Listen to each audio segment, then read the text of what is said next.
Order. The question is that the amendment be agreed to. I call the member for Wright.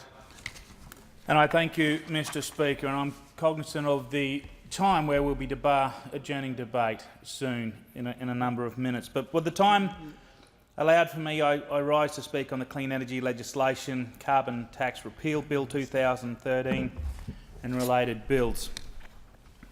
Mr Speaker, our government was elected with a mandate to scrap the carbon tax, and we were a government that followed through on what it says.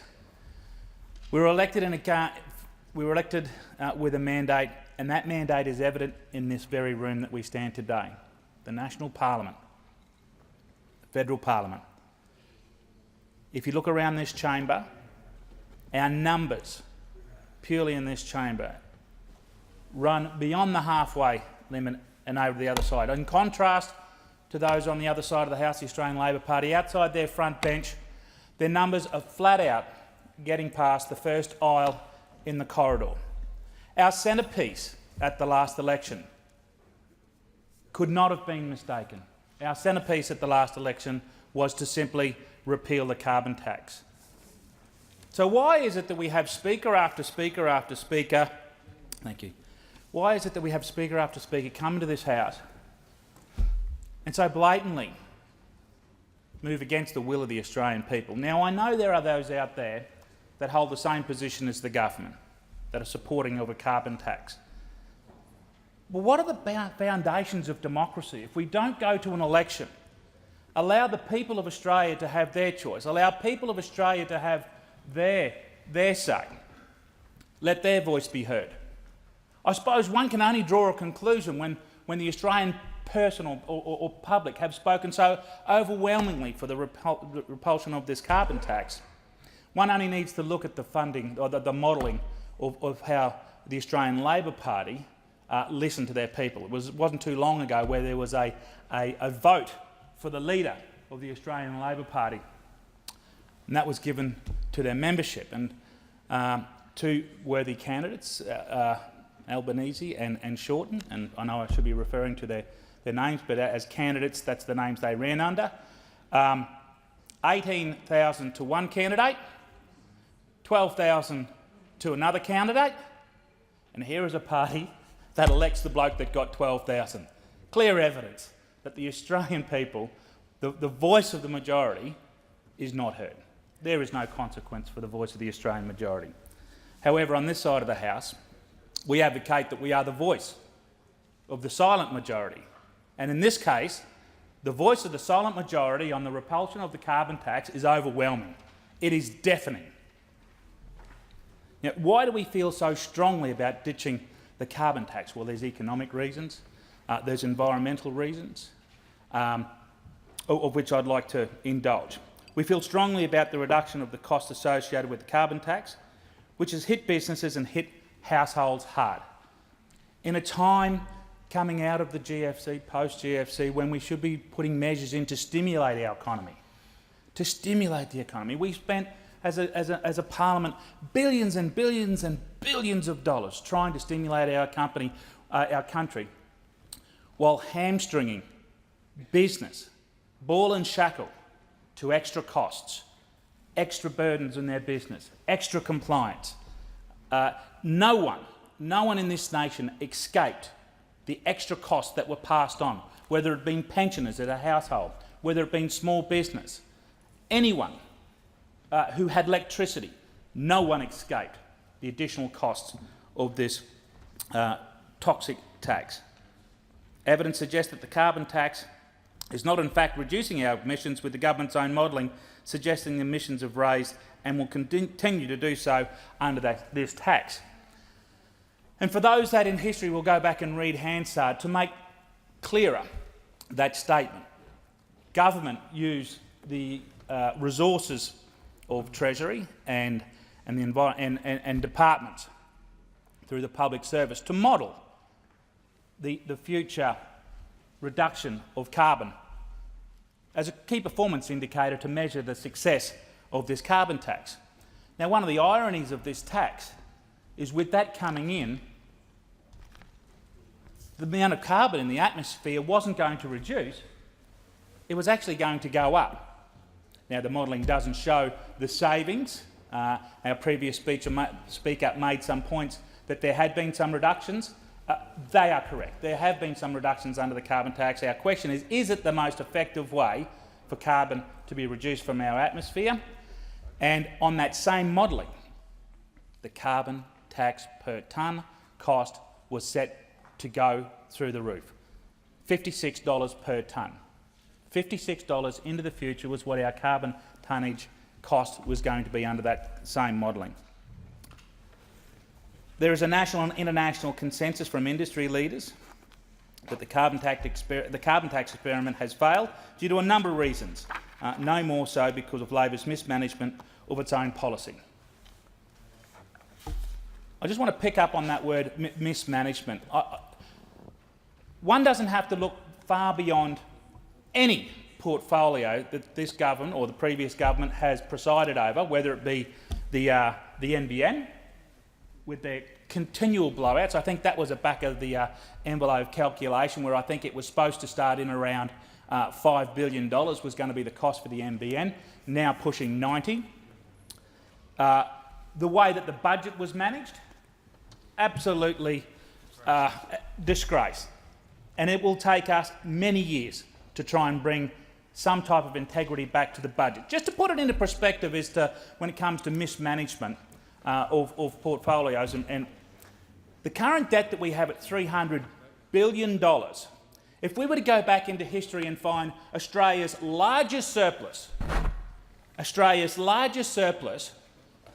given that the Australian economy is very cyclical and it has its ups and its downs, we would have to, as a government, to pay down that $300 billion worth of debt, emulate that surplus for 18 consecutive years in a row. The previous speaker also spoke on this bill about making the tough decisions so that we didn't leave a legacy for our children. She spoke about making the hard decisions now so that we didn't burden our children. I tell you, they had no problem of leaving all of our children enormous debt. Enormous debt. So it is so hypocritical to come to this House and talk about looking after a future generation with reference to the environment, when all this government has done, or the opposition has done, has shackled my daughter, my nieces and my nephews to debt and deficit. The Australian government is abolishing the carbon tax to reduce the cost of businesses and the households. Households and the carbon tax has been hit nearly $9 billion a year on the economy. The previous speaker spoke about $1,200 more, that our direct action policy would cost $1,200 more. Well, we need not go back too far again to look at the budget figures. This was a government that could not hit the side of a barn with a forecast. How the jingoes do you think that they can rattle up a $1,200 estimate as to what our cost on direct action plan is?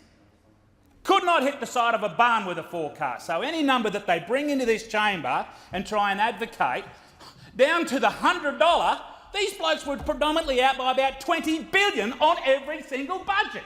The only common denominator was it was a downward trend. A downward trend, $20 billion out. So do not profess to come into this chamber and advocate that you're the authority on estimating $1,200 cost to our budget. We will not leave the problem for our future generation. As a government, we'll make the tough decision, as we will with the NBN. We'll fix that as well. We're already fixing our border security problems. A drastic decrease in arrivals in boats because we're committed to fixing our nation. The removal of the carbon tax in 2014-15 will leave average cost of living of households around $550 lower than they would otherwise, according to Treasury's modelling. Now, I've just spoken about the government's capacity, or the previous government's capacity, to forecast. You need to look at our track record, our historical track record, when it comes to delivering from an economic perspective. If we say it's going to deliver 550, take that to the bank. Take it to the bank. It's estimated that the retail electricity should come down around 9% lower and 7% lower on gas prices. Most of the gas and energy companies line item the carbon tax as a component on your electricity bill. We will employ every energy from bodies to regulate and make sure that that reduction happens. It is there because of the carbon tax. We'll repeal the carbon tax. It'll come down. As a result, household average electricity bills would be around $200 lower and household average gas bills would be around $70 lower. Recently in my electorate, before the election, we sent out a survey to every member in the electorate. We asked them what were their major issues. We communicated with our electorates. And we asked them, what are the things that if you had a magic wand and you wanted us to fix it as a government, what do you want us to do? Two overwhelming issues with our common denominator. Reduce the cost of living. Cost of living pressures in my electorate of right in Queensland were biting. Pensioners were doing it tough. Businesses were doing it tough. Mums and dads, families were doing it tough. Businesses were doing it tough. And the second one was to remove the carbon tax. The second issue, outside cost of living, and the two are related, the two issues are related, was to remove the carbon tax. Now, I wouldn't say my electorate is anything somewhat different to most electorates in the nation. In fact, I'm on the public record saying my electorate of right would be a bellwether seat for the opinion of the nation. A wide cross-section of families, horticultural area, people that supply vegetables to feed the eastern seaboard of Australia with enormous export potential. I campaigned throughout my electorate and the issues skyrocketing household bills was raised with me time and time again. Mums and dads approached me to express their struggles from living from paycheck to paycheck. It's not the way we run a country. It's not the way we run a country to have people struggling. Winston Churchill once said with reference to a struggling nation was, you cannot tax a nation into prosperity. Trying to tax a nation into prosperity is like a man standing in a bucket and trying to lift himself up by the handle. But what we saw from the previous government was constant tax and tax and tax and tax. And my people, the people who I represent in my electorate, who I am the voice of the silent majority for them, clearly said to me, reduce the carbon get rid of the carbon tax and tidy up our cost of living pressures. Australia is a wealthy country. Our standards of living are high and our remuneration rates are some of the highest in the world. Yet in my electorate I have families of elderly citizens fighting to make ends meet because of this toxic tax. We've been elected in this parliament to repeal the carbon tax. I will not rest until we do so. There is indisputable evidence which provides the carbon tax has directly increased cost of inputs for business. I said earlier, no one has been able to escape the cost of this toxic tax. These increased costs reduce Australia's competitiveness compared to other countries without a carbon tax, and because they are inevitably passed on through the economy, the carbon tax essentially weakens Australia's entire economy. So I have producers in my area who sell food on the international market, vegetables. They've got a carbon tax. They've got a carbon tax extra on top of their cost of operations. When they go to the global market and they want to go and compete to try and sell their product, they are at an unfair advantage. They are clearly disadvantaged because of the shackles that we put around their business. How is that fair? How is that fair? We all believe in free trade. But by crikey, is this true free trade? We're trying to put free trade agreements in place with nations so that we can become more competitive, so we can grow our pie as a nation.